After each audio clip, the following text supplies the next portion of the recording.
कथा कहानी किस्सा के सभी सुनने वालों को नमस्कार। क्या मानवता की रक्षा के लिए कुछ भी किया जा सकता है? क्या अपराध के दंड का कोई मानवीय कोण भी हो सकता है? आज प्रस्तुत है इसी विषय पर विख्यात कथाकार एंटन चेखव की रूसी कहानी स्कात्स्का साडोवनिका की हिंदी प्रस्तुति एक माली की कहानी।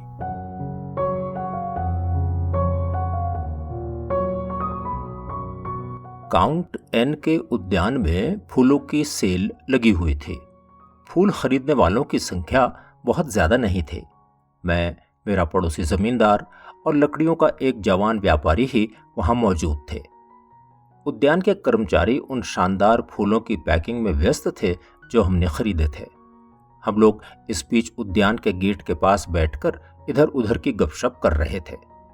अप्रैल की सुहानी सुबह में किसी बागीचे में बैठना बहुत ही आनंद देने वाला अनुभव होता है। हम चिड़ियों की मधुर आवाजें सुन रहे थे और धूप में चमक रहे कटिंग करके लाए गए खूबसूरत फूलों को देख रहे थे। उद्यान का बुजुर्ग माली मिहाइल कार्लोविच भी वहीं पर खड़ा था। फर का कोट पहने हुए सफाचट दाढ़ी मूछों वाले कार्लोविच को सब इज्जत की नजरों से देखते थे। वो अपनी निगरानी में ही फूलों और पौधों की पैकिंग करवा रहा था और साथ ही हमारी बातें भी सुन रहा था। उसे आशा थी कि हमारी बातों से उसे कुछ नई जानकारी मिलेगी। वो एक समझदार, भले दिल वाला आदमी था। पता नहीं क्यों लोग उसे जर्मन समझते थे। असल बात तो यह है कि उसके पिता स्वीडिश थे और मां ऑर्थोडॉक्स चर्च की अनुयायी और रूसी थीं। कार्लोविच को स्वीडिश, जर्मन और रूसी तीनों भाषाएं आती थीं। उसने इन भाषाओं के साहित्य का अच्छा खासा अध्ययन भी किया हुआ था। उसको सबसे ज्यादा खुशी किसी से कोई किताब मिलने पर या नॉर्वे के नाटककार इब्सन जैसे लोगों पर बात करने से मिलती थी। उसमें कुछ कमियां भी थीं, लेकिन वो उसके भोलेपन की वजह से थीं। वो अपने आप को प्रधान माली कहलाना पसंद करता था, हालांकि इस तरह का कोई पद वहां पर नहीं था। अपने चेहरे पर वो अक्सर घमंड और ऊंचे पदाधिकारी का भाव बना के रखता था। कोई उसकी बात को बीच में काट दे, इसे वो बिल्कुल पसंद नहीं करता था। वो चाहता था कि उसकी बात पूरी सावधानी और आदरपूर्वक सुनी जाए। मेरे पड़ोसी ने एक कर्मचारी की तरफ इशारा करते हुए कहा, वो जो जवान सा आदमी दिखाई दे रहा है ना, बहुत बदमाश है। वो कर्मचारी सांवले रंग का था और उसका चेहरा जिप्सियों जैसा था। पानी का एक पीपा लिए हुए वो वहां से गुजर रहा था। मेरा पड़ोसी बोला, पिछले ही हफ्ते शहर में चोरी के अपराध में इस पर मुकदमा चलाया गया था, लेकिन फिर इसे छोड़ दिया गया। कहा गया कि मानसिक रूप से संतुलित नहीं है। जरा इसे देखो तो सही, हट्टा कट्टा लग रहा है कि नहीं। आजकल रूस में गुंडे मवाली आराम से छूटे जा रहे हैं। जरा सी भी कुछ असामान्यता दिखाई देती है तो इन्हें छोड़ देते हैं। लेकिन ये इस बात का ही सबूत है कि हमारा व्यवहार अपराध के प्रति नरमी वाले ढुलमुल रवैये का ही है। इससे किसी की भलाई नहीं होती। इससे आम जनता ही हताश होती है और कुछ नहीं। लोग जब अपराधियों को छूटता हुआ देखते हैं तो उनके अंदर न्याय के प्रति संदेह की भावना पैदा हो जाती है।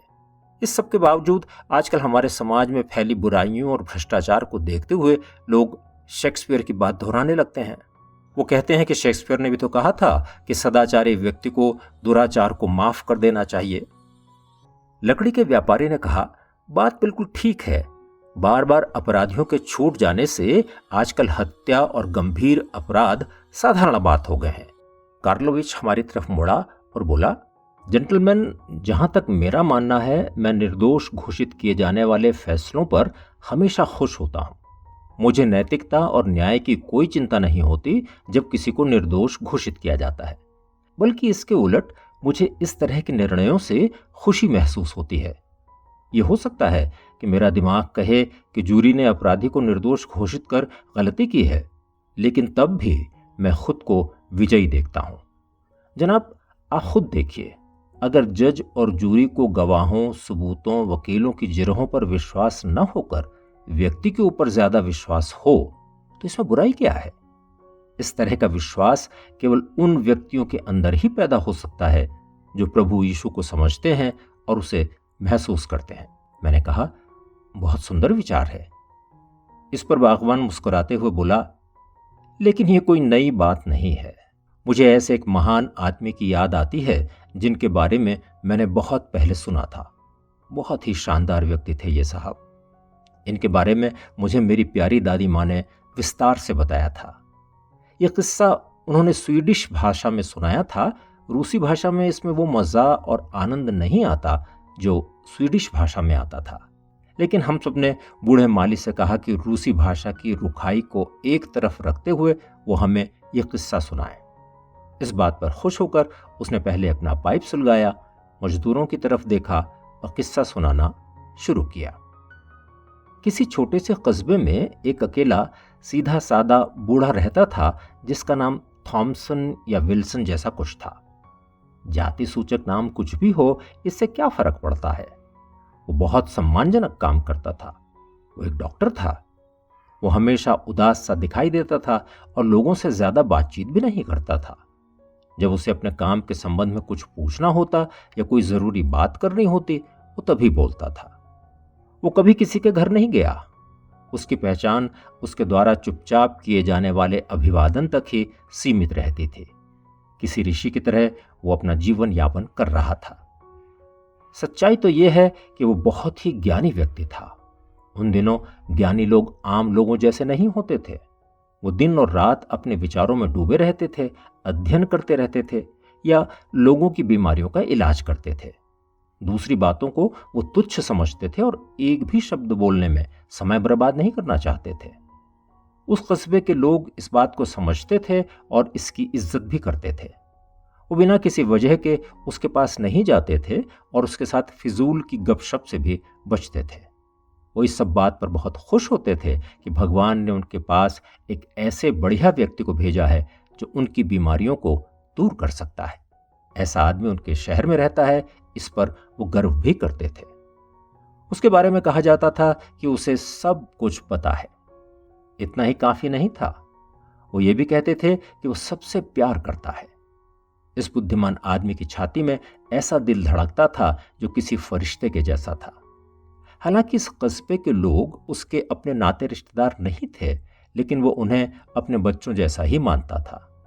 वो डॉक्टर उनकी सेवा के लिए हमेशा तैयार रहता था। वो खुद क्षय रोग से पीड़ित था और खांसता रहता था, लेकिन जब भी किसी मरीज को उसकी जरूरत पड़ती थी तो वो बिना एक पल गंवाए अपनी बीमारी भूलकर तुरंत चल देता था। चाहे पहाड़ी कितनी भी ऊंची क्यों ना हो, वो हाँफते हुए उस पर चढ़ जाता था। उसे ना तो गर्मी और जाड़ों का मौसम रोक पाता था और ना ही भूख या प्यास। किसी से भी डॉक्टर ने कभी अपनी फीस नहीं ली। आश्चर्य की बात तो यह है कि अगर उसका कोई रोगी मर जाता था तो वो भी रिश्तेदारों के साथ आंखों में आंसू भरे अंतिम यात्रा में भाग लेता था। जल्दी ही वो पूरे कस्बे के लिए एक जरूरत बन गया। कस्बे वाले आश्चर्य करते थे कि जब तक ये आदमी नहीं था तब तक कैसे वो लोग अपना जीवन चला रहे थे। उनके दिल पूरी तरह कृतज्ञता से भरे हुए थे। चाहे बच्चे हों या बूढ़े, चाहे बुरे लोग हों या अच्छे, ईमानदार आदमी हों या बेईमान, सब लोग उसकी समान रूप से इज्जत करते थे और उसकी कीमत जानते थे। उस कस्बे और उसके आसपास के इलाके में कोई भी ऐसा आदमी नहीं था जो डॉक्टर से गुस्सा हो या उसका विरोध करे। सपने में भी कोई इस तरह की बात नहीं सोच सकता था।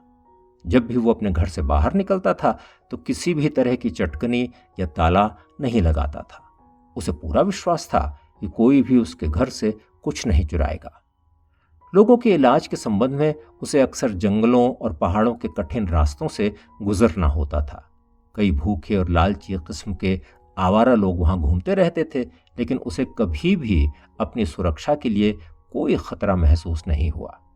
एक रात जब वो अपने एक रोगी को देखकर वापस लौट रहा था तो उसे जंगल में कुछ लुटेरे मिल गए। लेकिन जब लुटेरे उसे पहचान गए, आदर के साथ अपने अपने हैट उतारकर उन्होंने उसका अभिवादन किया। उसे खाने के लिए भी उन्होंने कुछ दिया। उसके ये कहने पर कि उसे भूख नहीं है, लुटेरों ने उसे एक गर्म कंबल में लपेटा और उसे उसके घर तक छोड़ कर आए। लुटेरे इस बात को लेकर भगवान का शुक्रिया अदा कर रहे थे कि उसने उन्हें इस तरह के दयालु आदमी की सेवा करने का अवसर प्रदान किया। मेरी दादी माँ तो कहती थी, आदमी तो आदमी, रास्ते में मिलने वाले घोड़े, गाय और कुत्ते तक उस डॉक्टर से मिलकर अपनी खुशी जाहिर करते थे। एक ऐसा आदमी जिसने अपनी पवित्रता से खुद को सब बुराइयों से बचा कर रखा था, जिसके लिए खूंखार और बर्बर अपराधी भी अच्छा ही सोचते थे, ऐसे आदमी की किसी ने एक दिन हत्या कर दी। उसका शरीर खून से लथपथ था, उसके सिर की हड्डी टूट गई थी और उसका शव एक जंगली नाले में पड़ा हुआ था। उसके पीले पड़ गए चेहरे पर आश्चर्य का भाव दिखाई दे रहा था। हाँ, कातिल को देखने के बाद उसके चेहरे पर डर का नहीं बल्कि आश्चर्य का भाव उभर आया था। आप कल्पना कर सकते हो कि इस दुर्घटना के बाद उस कस्बे और आसपास के इलाके में कितना दुख फैल गया होगा। सभी लोग गहरे सदमे में थे और उन्हें अपनी आंखों पर विश्वास नहीं हो पा रहा था। वो सोच रहे थे कि वो कौन व्यक्ति है जिसने ये जघन्य अपराध किया है। जो न्यायाधीश इस पूरे मामले की जांच कर रहे थे, उन्होंने डॉक्टर के शव को देखकर कहा, हम जो कुछ देख रहे हैं वो साफ साफ हत्या का मामला है, लेकिन हमारे डॉक्टर की कोई हत्या नहीं कर सकता, इसलिए हम इसे हत्या नहीं मानेंगे। जो सबूत मिल रहे हैं वो मिले जुले हैं। हमें ऐसा लगता है कि अंधेरे में डॉक्टर नाले में गिर पड़े और उन्हें बहुत गंभीर चोटें आईं। इस बात पर कस्बे के लोग सहमत हो गए। डॉक्टर का अंतिम संस्कार कर दिया गया और उसकी हिंसक मृत्यु पर ज्यादा कुछ नहीं कहा गया। ऐसे आदमी की कल्पना भी कोई नहीं करना चाहता था जो इतना क्रूर और हिंसक हो कि डॉक्टर की हत्या ही कर दे। बुराई की भी तो कोई सीमा होती है कि नहीं? आपको विश्वास नहीं होगा, अचानक एक दिन हत्यारे का पता चल गया। एक आवारा आदमी जिसे कई बार पहले भी सजा हो चुकी थी और जो अपनी बदनाम जिंदगी के कारण कुख्यात था, पकड़ा गया। वो शराब पीने के लिए तंबाकू रखने वाली एक डिबिया और एक घड़ी को बेच रहा था जो डॉक्टर की थी। जब उससे पूछताछ की गई तो वो घबरा गया और झूठ बोलने लगा। उसके घर की तलाशी ली गई तो उसकी एक कमीज मिली जिसकी आस्तीन पर खून लगा हुआ था। उसके घर से ही डॉक्टर के सर्जरी के चाकू और दूसरे औजार भी मिले। और अधिक सबूत की क्या जरूरत हो सकती थी? अपराधी को जेल में डाल दिया गया। कस्बे के सभी नागरिक गुस्से में थे, लेकिन कह रहे थे, ऐसा नहीं हो सकता, ये अविश्वसनीय है। इस बात का पूरा ध्यान रखा जाना चाहिए कि कहीं कोई गलती न हो जाए। कई बार ऐसा होता है कि सबूत सच्ची कहानी बयान नहीं करते। जब कातिल के ऊपर केस चला तो उसने दृढ़ता से अपने अपराधी घोषित किए जाने का विरोध किया। सब कुछ उसके खिलाफ था। उसका अपराध उतना ही सिद्ध था जितना यह सत्य कि पृथ्वी गोल है। लेकिन लगता था कि न्यायाधीश पगला गए थे। उन्होंने सब सबूतों की दर्जनों बार जांच की और अविश्वास से इन सबूतों को वो देख रहे थे। उनके चेहरे लाल पड़ गए थे और गले सूख गए थे। मुकदमा सुबह शुरू हुआ और देर शाम को खत्म हुआ।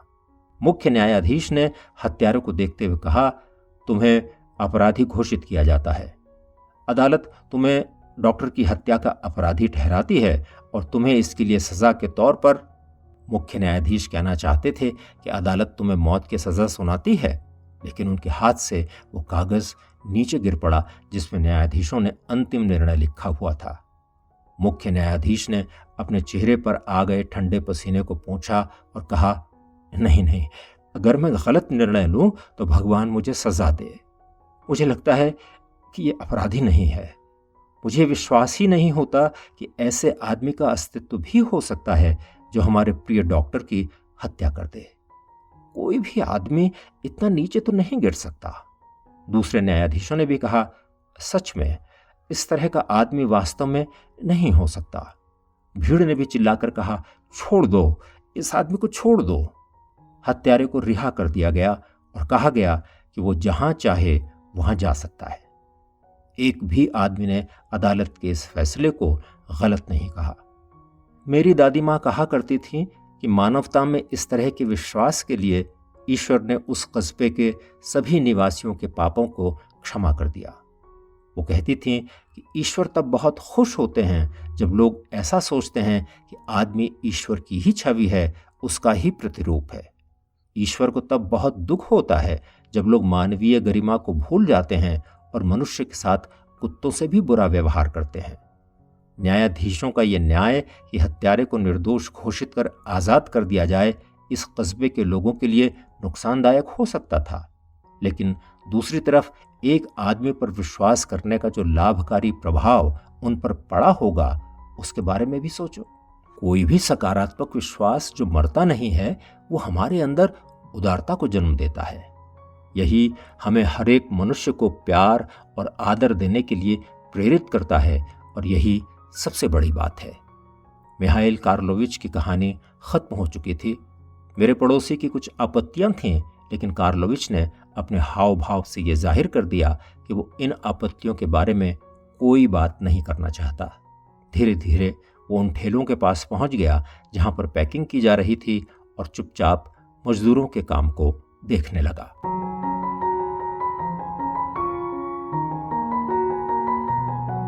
एक माली की कहानी। अभी आप एंटन चेखोव की मूल रूसी कहानी स्कात्स्का साडोवनिका की ये हिंदी प्रस्तुति सुन रहे थे। अगर कहानी आपको अच्छी लगी हो तो इसे लाइक करें, शेयर करें और हमारे चैनल को सब्सक्राइब भी करें। जल्दी मिलते हैं एक और नई कहानी के साथ। नमस्कार।